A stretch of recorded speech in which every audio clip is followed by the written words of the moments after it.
आदरणीय मेरे प्रिय दोस्तों और भक्तों, आपके समक्ष आज श्री विश्वकर्मा महापुराण के 21वें अध्याय से विश्वकर्मा महात्म्य के बारे में आपके समक्ष यह वृतांत लेकर आया हूँ। दोस्तों, उम्मीद करता हूँ कि आपको यह वृतांत पसंद आएगा। तो दोस्तों, आइए इस वृतांत को शुरू करते हैं। श्रेणुध्वं मनुयः सर्वे विश्वकर्मात्मकं महत् ज्ञानं सिद्धिप्रदं नित्यं पुराणं सर्वपावनम्। सूत जी कहते हैं कि सृष्टिकर्ता प्रभु विश्वकर्मा संपूर्ण सिद्धियों वाले, मनुष्यों का भला करने वाले तथा मनुष्य मात्र के तन मन को पवित्र करने वाले, जिनका यशोगान वेद पुराणों द्वारा बारंबार किया गया है, उनके ज्ञान के बारे में आपको विस्तार से बता रहे हैं कि जिसे ऋषि मुनि आप सभी लोग अपनी सद्बुद्धि से ग्रहण करके और प्रभु की अमृतवाणी का लाभ उठाएं।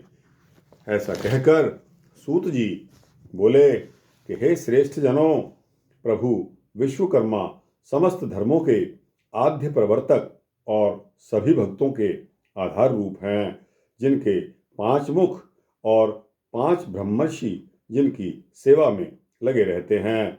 ऐसे प्रभु के बारे में वेद शास्त्रों में जो कुछ भी कहा गया है, उन सबको मैं संग्रहित करके अपनी बुद्धि के अनुसार संक्षेप में सुनाता हूँ। जिस तरह दही को मथकर सार रूप मक्खन को हम ग्रहण कर लेते हैं, उसी प्रकार संपूर्ण ज्ञान के सार रूप का वर्णन आप लोगों को इसके वर्णन के बारे में प्रस्तुत कर रहा हूँ। आप लोग ध्यान से सुने। समस्त पुराणों के अतिरिक्त वशिष्ठ पुराण में भी ऐसा ही कहा गया है कि प्रभु विश्वकर्मा के 5 मुख हैं। पूर्व दिशा में सद्योजात, दक्षिण दिशा में वामदेव, पश्चिम दिशा में अघोर, उत्तर दिशा में तत्पुरुष तथा ऊर्ध्व दिशा में ईशान मुख है। परमात्मा के उन 5 मुखों से 5 दिशाएं उत्पन्न हुई। ईशान दिशा उनके ईशान नामक अंतिम मुख की दिशा से प्रसिद्ध हो गई। ऋषिगण उन्हें ओंकार या प्रणव भी कहा करते हैं।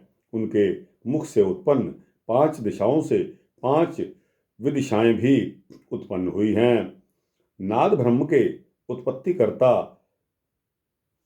प्रभु विश्वकर्मा ही हैं। इस संबंध में पुराणों का कथन है कि सद्योजात नामक मुख से तारक, वामदेव मुख से दंडक, अघोर मुख से बिंदु, तत्पुरुष मुख से कुंडल और ईशान मुख से अर्धचंद्र की उत्पत्ति हुई। ऐसे ही उनके नाद ब्रह्म के मूल स्वरूप को ओंकार यानी कि प्रणव की उत्पत्ति हुई।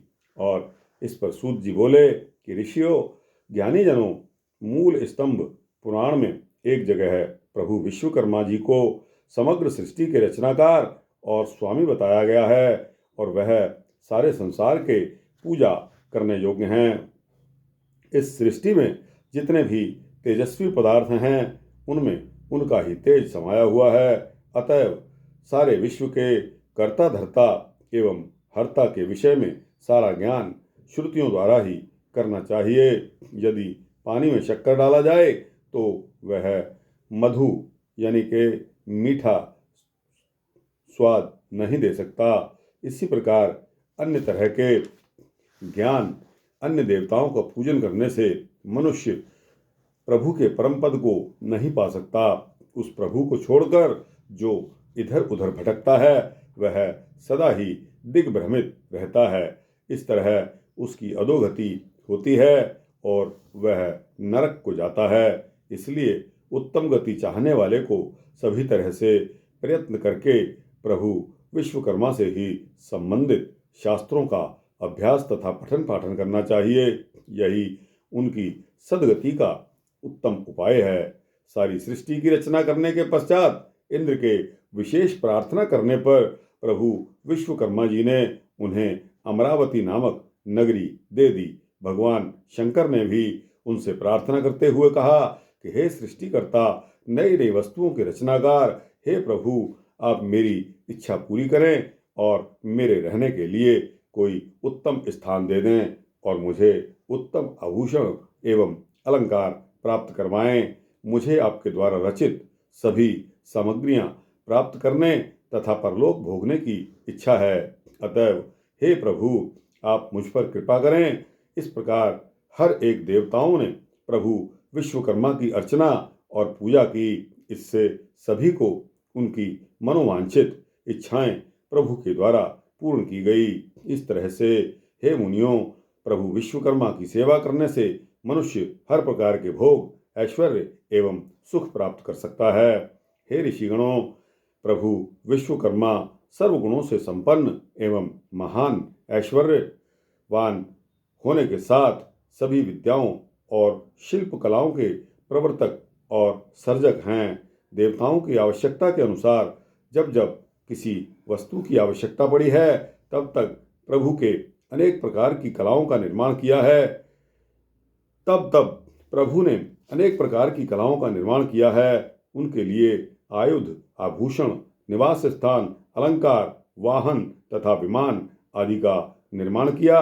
इसलिए समस्त देवतागण प्रभु की शरण में जाकर सभी मनोवांछित कामनाओं को पूर्ण कर लेते हैं। ऋषि तथा देव और समस्त प्राणियों के हित के लिए किए जाने वाले यज्ञ सामग्रियों को विश्वकर्मा ने ही तैयार किया है। उन्होंने इच्छा करके देवताओं का अनेक कलामय मूर्तियों की उत्पत्ति की है। एक समय में अनेक प्रकार की समृद्धि मिलाने की इच्छा करने वाले ऐसे देवताओं ने श्री विष्णु जी के पास जाकर प्रार्थना की तथा वे बोले कि हे देवादिदेव, आप हमारे कल्याण के लिए प्रसन्न हों।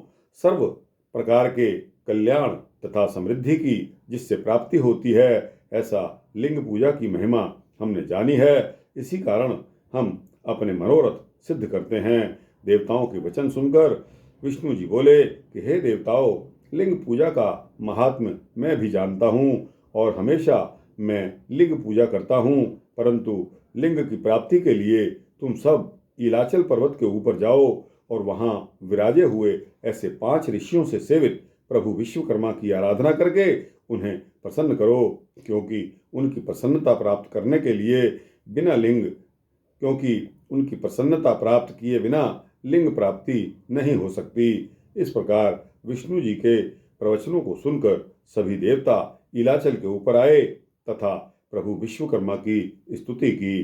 देवताओं की आराधना से प्रभु विश्वकर्मा ने प्रसन्न होकर उनके आगमन का कारण पूछा और उन सबको संतुष्ट किया।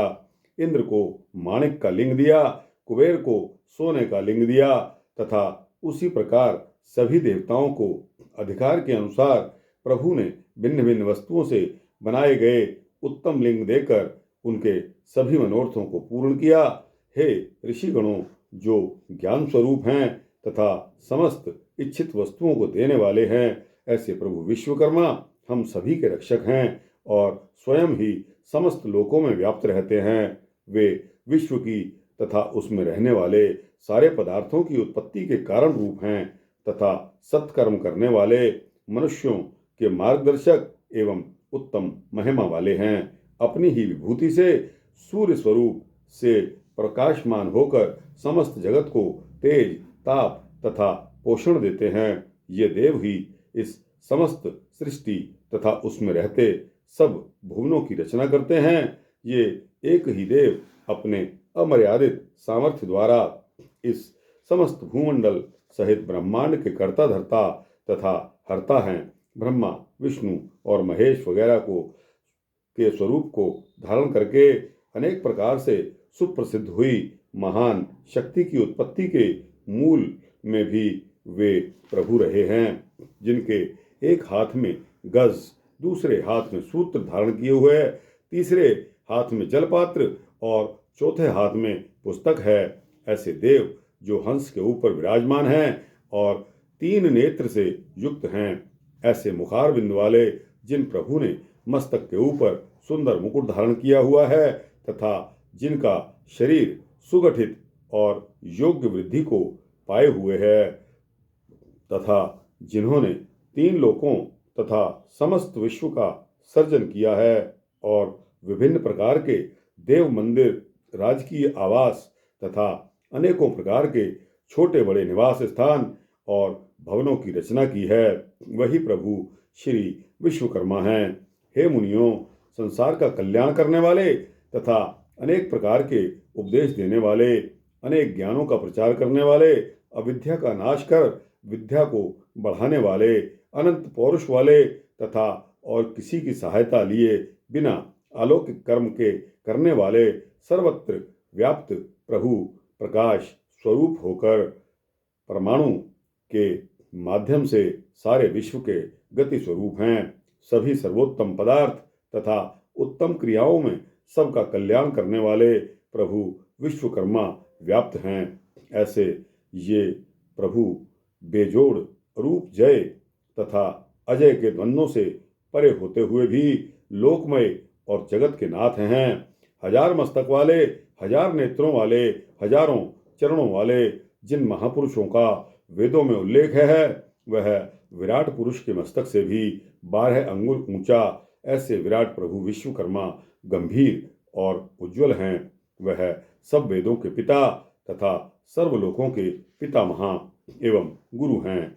वह परम शिव स्वरूप अर्थात परम कल्याण की मूर्ति के समान होकर समस्त जगत का कल्याण करते हैं, जिसको मायादिक कोई भी आचरण नहीं तथा कोई भी आकार विकार के तथा जिनकी कल्पना भी न हो सके, ऐसे आधारभूत और आश्रय के स्थान स्वरूप निर्विघ्नात्मक प्रभु विश्वकर्मा अनादि हैं। ये परमात्मा जो रूप रहित हैं तथा दया के भंडार हैं, वह प्रभु त्रिलोकमय हैं। उनका स्वरूप ही विश्व है तथा वह प्रभु स्वयं समस्त भूतों में व्याप्त होकर रहे हुए हैं। उनके मुख से अग्नि की ज्वालाएं तथा शंकर उत्पन्न हुए हैं। बाहु में से विष्णु तथा नाभि से ब्रह्मदेव की उत्पत्ति हुई है।